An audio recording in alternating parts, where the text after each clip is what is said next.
So it's a very terrible thing. Our country is being poisoned. We're really being poisoned. Nobody can explain to me how allowing millions of people from places unknown, from countries unknown, who don't speak languages. We have languages coming into our country. We have nobody that even speaks those languages. They're truly foreign languages. Nobody speaks them. They're coming from numbers and countries that we wouldn't believe. You look at what this governor Newscomb from California, isn't that his name, Newscomb? What he's done to California is unbelievable.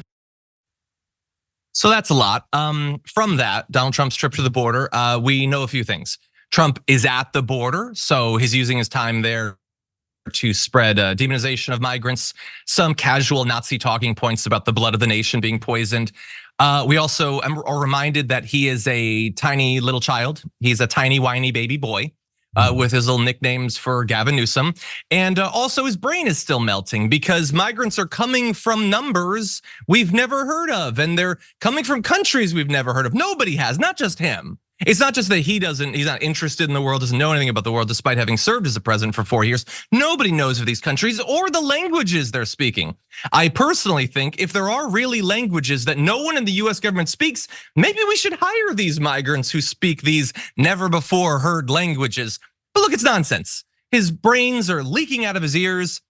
But despite all that, his trouble with coming up with what he's trying to say, the utter incuriosity that he addresses the world with, the strategy is clear. You should all be very, very scared. Blood, fire, brimstone, smoke. That's what the trip to the border is all about. And we're gonna talk about that strategy, the attempt to scare the hell out of people and how likely it is to succeed. But first, I do want to interject just a little bit of inconvenient facts.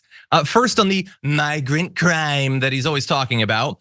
I will remind you that according to an analysis encapsulating 2012 to 2022, undocumented migrants have a homicide conviction rate 14% below that of native-born Americans. Immigrants have a 62% lower homicide rate, and undocumented immigrants have a 41% lower total criminal conviction rate than native-born Americans. So arguably, if there's a crime wave, it's probably us that's the problem, not the migrants that just crossed the border and are probably desperately trying not to raise the suspicions of law enforcement. But the thing about that crime wave is it doesn't exist. Murder plummeted in the US last year, likely at one of the fastest rates of decline ever recorded in American history. What's more, every type of uniform crime report part 1 crime, with the exception of auto theft, is likely down a considerable amount this year relative to last year, according to new data released by the FBI. The quarterly data in particular suggests that 2023 featured one of the lowest rates of violent crime in the US in more than 50 years. Epic decreases. And on that auto theft thing, if it wasn't for like Kia and Hyundai and TikTok or whatever, maybe those numbers would be down too. But social media and all that. In particular, you would think that Fox News would want to cover this because we know they love talking about crime in places like Detroit in particular. Detroit is on pace to have the fewest murders there since 1966. Since back when Trump was only like in his mid 40s or something. So that's pretty amazing. Baltimore, St. Louis, lowest murders in nearly a decade. All of this is good news, but forget about that. Trump is talking about the blood of the nation. Aren't you scared, America? Jason, are you scared? I'm shaking my boots. First of all, shout out to John Iadarola's massive shade today. Really, really good. Trump was 40 back in 1966. That's hilarious.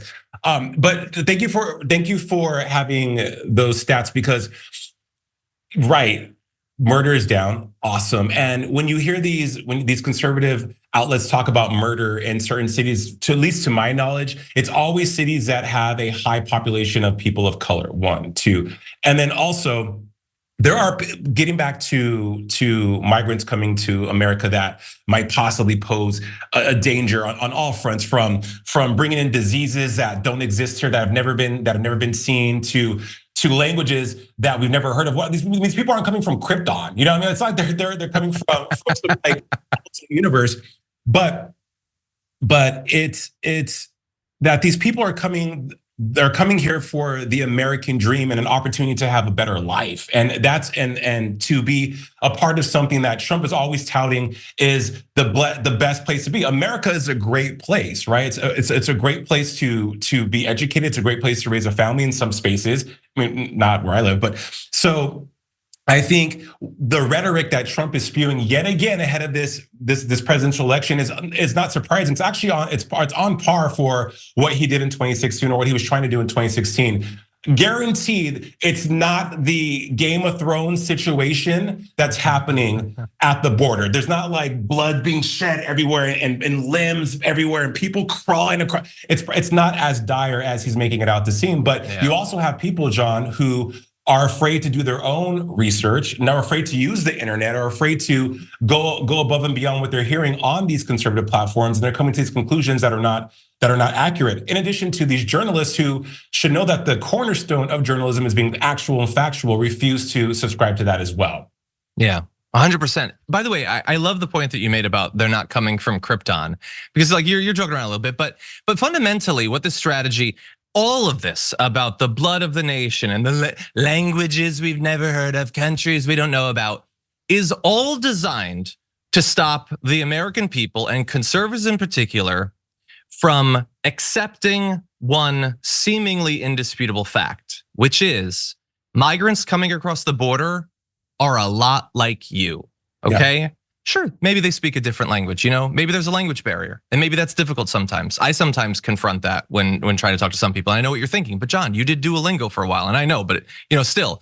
But they care about their families. They care about economic opportunity. They want to build something. Sometimes literally, they want to build things. They want to contribute. They're like you. They like watching Netflix sometimes, and they like cooking, and they like gathering with friends and family. But forget all that. They're aliens and monsters, because that's how we're gonna talk about them. That they come from places that are inconceivable. They talk in languages that you could never understand, despite the fact that many of them just speak Spanish. It's not new. Like, it's not never before discovered or whatever. There's a few different languages. I think this is achievable, but he's terrified of people understanding that. He's terrified of empathy spreading in America. That is what they're scared of, much more than the fact that they're scared of brown people. John, nail on the head, empathy. I'm from Albuquerque, New Mexico. I am the son of immigrants. I grew up with people who had families, 2 generations that came here wanting just a small sliver of what I get to take for granted, of what I've been able to experience in my life. And I've been, being a marginalized group, a gay Black man, have been privileged to be able to have fruitfully in my life. They want just a taste of that, right?